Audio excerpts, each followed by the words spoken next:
ലീഗാണ് താരം, ലീഗാണ് ചാമ്പ്യന്മാർ. ഒരുപക്ഷെ ഇത്രയേറെ സ്ട്രൈക്കിംഗ് റേറ്റ് ഉണ്ടായ ഒരു രാഷ്ട്രീയ പാർട്ടി ഈ തെരഞ്ഞെടുപ്പിൽ ഉണ്ടാവില്ല. തകർന്നുപോയി കേരള കോൺഗ്രസ് എം.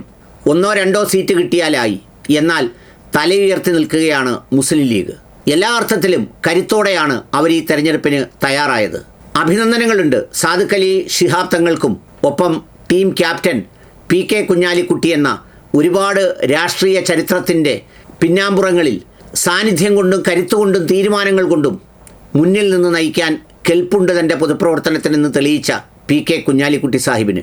അതെ, അത്രമേൽ മനോഹരമായി അവരുടെ സംഘാടനവും സ്ഥാനാർത്ഥി നിർണയവും അതിനെ തുടർന്നുള്ള പ്രവർത്തനങ്ങളുമെല്ലാം വളരെ കൃത്യമായും ചിട്ടയോടെയും പ്രവർത്തിപ്പിച്ചു എന്ന് മാത്രമല്ല, കോൺഗ്രസിൻ്റെ കേന്ദ്ര നേതൃത്വത്തോടും സംസ്ഥാന നേതൃത്വത്തോടും ചേർന്ന് നിന്ന് സവിശേഷമായ രീതിയിൽ പ്രസ്താവനകളെ ഒതുക്കി സൂക്ഷിച്ച് ചിലരുടെയെങ്കിലും കൈവിട്ടുപോയ പ്രസ്താവനകളെ മറ്റൊരു തരത്തിൽ മയപ്പെടുത്തി വളരെ പരിണിത പ്രജ്ഞഭാവത്തോടെയാണ് PK കുഞ്ഞാലിക്കുട്ടി എന്ന് പറയുന്ന രാഷ്ട്രീയ നേതാവ് ഇലക്ഷന് മുസ്ലിം ലീഗിനെ തയ്യാറാക്കിയത്. സാധാരണ എല്ലാ തങ്ങന്മാരുടെയും സാന്നിധ്യത്തെക്കാൾ കുറച്ചുകൂടി സജീവ സാന്നിധ്യമായി സാദിഖ് അലി ശിഹാബ് തങ്ങളുടെ ഇടപെടലുകൾ. അദ്ദേഹത്തിന് അഭിപ്രായങ്ങളുണ്ടായിരുന്നു. ആ അഭിപ്രായങ്ങൾ പറയാൻ അദ്ദേഹം സന്നദ്ധനായിരുന്നു.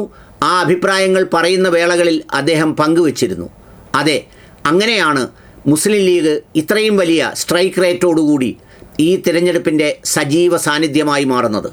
കാരണം മലബാറിലെ രാഷ്ട്രീയ ചലനങ്ങൾക്ക് മാറ്റമുണ്ടാക്കാൻ, മലബാറിലെ മനസ്സുകളെ സവിശേഷമായി സ്വാധീനിക്കാൻ ലീഗിൻ്റെ ചിട്ടയായ പ്രവർത്തനങ്ങൾക്ക് കഴിഞ്ഞു എന്നുള്ളതാണ് അതിൻ്റെ ഒരു പ്രത്യേകത.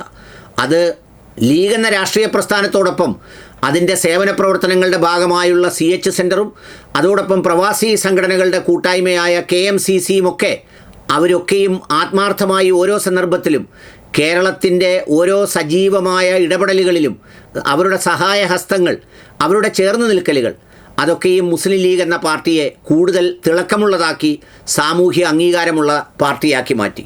രണ്ടാം തെരഞ്ഞെടുപ്പിലേക്ക് സമീപിക്കുമ്പോൾ എല്ലാവരും ഉന്നം വെച്ചത്, പ്രത്യേകിച്ച് വെള്ളാപ്പള്ളി നടേശനും അതുപോലെ അല്പമൊക്കെ സുകുമാരൻ നായർ സാറും എല്ലാവരും ഉന്നം വെച്ച ഒരു നറേറ്റീവ് എന്ന് പറയുന്നത് മുസ്ലിം ലീഗ് കേരളം ഏതാണ്ട് പിടിക്കാൻ പോകുന്നു എന്നുള്ള തരത്തിലാണ്. സാധാരണ ഇത് BJP പാളയത്തിൽ നിന്നാണ് ഉയരുന്നതെങ്കിൽ ഇത്തവണ LDFിൻ്റെ പാളയത്തിൽ നിന്ന് തന്നെ ഈ സംഭാഷണങ്ങളുണ്ടായി.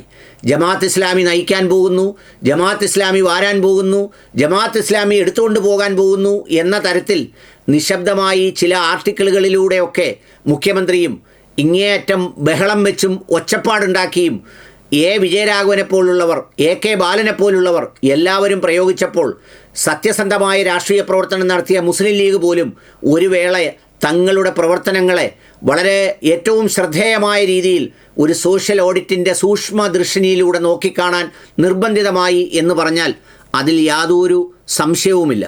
എങ്കിൽ പോലും അതിൻ്റെ എല്ലാ നടുവിലൂടെ ഉണ്ടായ ഉപതെരഞ്ഞെടുപ്പുകളിൽ പിന്നീട് മറ്റു പലതരത്തിലുള്ള രാഷ്ട്രീയ പ്രക്ഷുബ്ധമായ അന്തരീക്ഷങ്ങളിലൊക്കെയും ലീഗ് അതിൻ്റെ അണികളെയും സംഘടനാ സംവിധാനത്തെയും ഏറ്റവും കരുത്തോടെ ശക്തമാക്കി എന്ന് മാത്രമല്ല, ഈ തിരഞ്ഞെടുപ്പിനെ സമീപിക്കാൻ പോകുമ്പോൾ സർക്കാർ കരുതി വച്ചിരുന്ന വയനാട് പുനരധിവാസം എന്ന വജ്രായുധം അതിനേക്കാൾ മനോഹരമായി തകർത്തു കൊടുക്കാൻ ലീഗിന് തങ്ങളുടെ പ്രവൃത്തിയിലൂടെയായി എന്നതാണ് അതിൻ്റെ ഒരു പ്രത്യേകത. സർക്കാർ അതിന് കയറി താമസിക്കുന്ന തരത്തിലേക്ക് എത്താൻ കഴിഞ്ഞില്ലെങ്കിൽ ലീഗ് അതിനേക്കാൾ മുമ്പേ മറ്റിതര സഹോദര മതങ്ങളോടൊപ്പം അവരെ കൂടി ഉൾപ്പെടുത്തി എല്ലാവരെയും ചേർത്ത് ഒരു മാതൃകാപരമായ റീഹാബിലിറ്റേഷൻ സാധ്യമാക്കി എന്ന് മാത്രമല്ല, ക്രിസ്ത്യൻ സമൂഹവുമായി മുസ്ലിം സ്പർദ്ധ അല്ലെങ്കിൽ ഇരുവരും തമ്മിൽ അങ്ങോട്ടും ഇങ്ങോട്ടും ഈ പറയുന്ന മുനമ്പം വഖഫ് വിഷയത്തിലും അതോടൊപ്പം തന്നെ മറ്റു പല സന്ദർഭങ്ങളിലും ഒക്കെ ഉണ്ടായപ്പോൾ വളരെ മതിത്വത്തോടെ, വളരെ മിതമായ ഭാഷയിൽ, വളരെ പരിണിതപ്രജ്ഞനായ കുഞ്ഞാലിക്കുട്ടി അടക്കമുള്ളവർ അതിലൊക്കെയും ഒരു സമൂഹത്തിൻ്റെ ചേർന്ന് നിൽക്കലിന് വിഘാതമാകുന്ന ഒരു പ്രവൃത്തിയും ഉണ്ടായിക്കൂടാ എന്ന ഉറച്ച നിലപാടുകാരനായിരുന്നു. അതിൻ്റെ ഭാഗമായിട്ടാണ് അത് കൊടുമ്പിരിക്കൊള്ളുമ്പോൾ മുനമ്പത്തെ ക്രിസ്ത്യൻ സഭാ മേലധ്യക്ഷന്മാരെ കാണാൻ തങ്ങളും PK കുഞ്ഞാലിക്കുട്ടി സാറും ഒക്കെ എത്തുന്നത്. ആ സന്ദർഭത്തെയൊക്കെ പലരും ഒത്തുതീർപ്പായും വഴങ്ങലായും ഒക്കെ വിശേഷിപ്പിക്കപ്പെട്ടു. അതുപോലെ തന്നെ ഈ ക്രൈസ്തവ ആചാരങ്ങളുടെ ദിവസങ്ങളിൽ അവരുടെ സ്ഥലങ്ങളിൽ പോകുക, അവരോടൊപ്പം കേക്ക് മുറിക്കുക എന്നൊക്കെ പറയുന്നത് ഒരുപാട് ആളുകൾ പലതരത്തിൽ വ്യാഖ്യാനിച്ച് അതിലൂടെ ലീഗിനെയും സാദിഖ് അലി തങ്ങളെയും ഒക്കെ കല്ലെറിയാൻ ശ്രമിച്ചപ്പോഴും ഒരു പുഞ്ചിരി കൊണ്ട് തടഞ്ഞ് അവർ മുന്നോട്ട് സഞ്ചരിക്കുകയായിരുന്നു. ഏറ്റവും ഒടുവിൽ വയനാട്ടിലെ വീട് നൽകിയപ്പോൾ ഹൃദയം കൊണ്ട് പണിത വീടുകൾ എന്ന് പ്രഖ്യാപിച്ച സാദിഖ് അലി ശിഹാബ് തങ്ങളുടെ വാക്കുകൾ കേവലം വീടുകൾക്കപ്പുറത്ത് അവരുടെ സാമൂഹ്യ പ്രവർത്തനങ്ങളെയും രാഷ്ട്രീയ ഇടപെടലുകളെയും എല്ലാം അതുപോലെ തന്നെ ഹൃദയം കൊണ്ട് പടുത്തുയർത്തിയ, ഹൃദയം കൊണ്ട് പ്രവർത്തിപ്പിച്ച, ഹൃദയ സാന്നിധ്യം കൊണ്ട് നിറഞ്ഞു നിന്ന പ്രവർത്തനങ്ങളായിരുന്നു. അതിൻ്റെ ഒരു ഉത്തരമാണ് കൃത്യമായ സ്ട്രൈക്ക് റേറ്റോടെ ഫാത്തിമ തഹ്ലിയെ പോലുള്ളവർ പേരാമ്പ്രയിൽ ഇടതുമുന്നണി കൺവീനറെ അടക്കം കടപുഴക്കി കടന്നു വരുന്ന ഉജ്ജ്വല വിജയത്തിൻ്റെ ഒരു വലിയ വക്താക്കളായി മാറിയത്. ഹരിത രാഷ്ട്രീയത്തിന് മലബാറിൽ ജാതിമതഭേദമന്യേ മനുഷ്യർ സ്നേഹത്തോട് ചേർത്ത് വെക്കുന്ന ഒരു ഭാവത്തിൻ്റെ ഭാഗമാണ്. ഇനിയും ഹരിത പതാക കണ്ട് അത് പാകിസ്ഥാൻ്റേതാണെന്നും അതുപോലെ തന്നെ മലപ്പുറം പാകിസ്ഥാനാവുന്നുവെന്നും ഒന്നും നിലവിളിക്കാൻ സാധ്യതയില്ല. കാരണം മലപ്പുറം മാത്രമല്ല, അങ്ങനെ മലപ്പുറം പാകിസ്ഥാനായെങ്കിൽ കോട്ടയവും എറണാകുളവും ഇടുക്കിയൊക്കെ യൂറോപ്പും ജർമ്മനിയും ലണ്ടനും ഒക്കെ ആയെന്നുകൂടി ചേർത്ത് പറയേണ്ടി വരും. ജനവിധി അത്ര കൃത്യമായിരുന്നു.